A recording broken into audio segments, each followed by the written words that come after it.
ba, dyan din natuklasan ng COA na merong libo-libo na ghost employee. Mga kaibigan, ang Davao City. Lapit! Si Bongbong Marcos, naliligid na, ng mga hive killer. Yan na, nakapaligid. Baka pabaril pa sa ulo yan Sino makapagsasabi? Kasi may kinausap na ako na tao. Sinabi ko sa kanya, kapag pinatay ako, patayin mo si BBM, si Lisa Araneta, at si Martin Tomales. No joke. Sabi ko sa inyo yung samahan na yan, di magtatagal yan di ba? Gagamitin ito, talagang ikinahon ito Talagang inihanda ito, kaya wala nang ginawa si Digonyo, kundi pinag-aralan niya yan simula nung maupo siya, hanggang sa matatapos na termino niyan. Wala naman siyang ginawa sa gobyerno Naglingkod ba yan? Yung gobyerno naglingkod sa kanya sa loob ng 6 na taon. Hindi naglingkod yan. Tayo ang naglingkod sa kanila. Yung gobyerno ang naglingkod sa kanila. Baliktad mga kaibigan Di ba dapat maglilingkod sila sa gobyerno? Baliktad. Ngayon, ito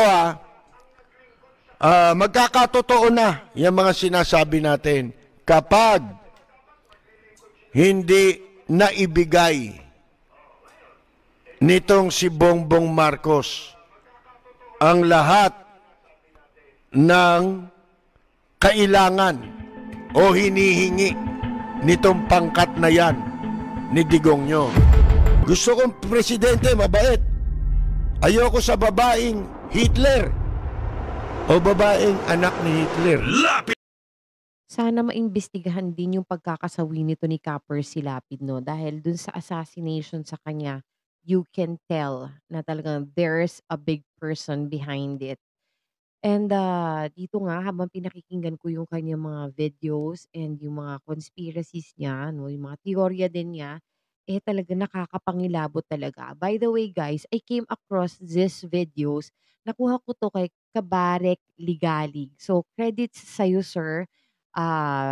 Binigyan ko lang na reaction nito mga videos na pinost mo kasi talagang nakakapangilabot. Kasi ang ganda nung editing niya So, yung editing niya is nilagay niya yung, mga segments ni Ka Percy tapos doon sa mga sinabi ni Ka Percy, dinikit niya dun yung video wherein kung saan talaga nangyayari na yung sinabi ni Ka Percy noon, eksaktong nangyayari na sa kasalukuyan. So, talagang nakakapangilabot.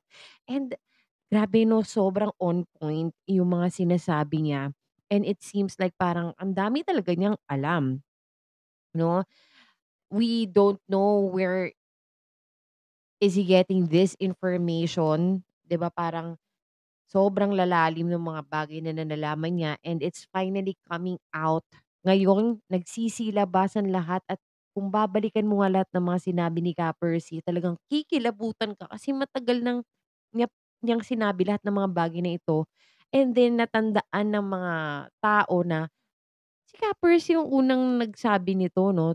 Totoo nga na nangyayari na nga siya ngayon. Parang maiihalintulad mo nga 'to si Ka Percy kay ano, 'no, kay Jay Costura. Kasi grabe yung mga hindi ko masabing predictions, Kasi ano siya, he is very sure of what he is saying, ano. Talagang makikita mo na may conviction lahat ng sinasabi niya at hindi siya natatakot na maisiwalat ang buong katotohanan or yung mga impormasyon na nalalaman niya, 'no. And I'm just wondering, 'no, bakit alam ito lahat ni Ka Percy? Ang galing ng utak niya kung sakali man na talagang naoobserba lang niya 'to or napapag-aralan lang niya 'to or,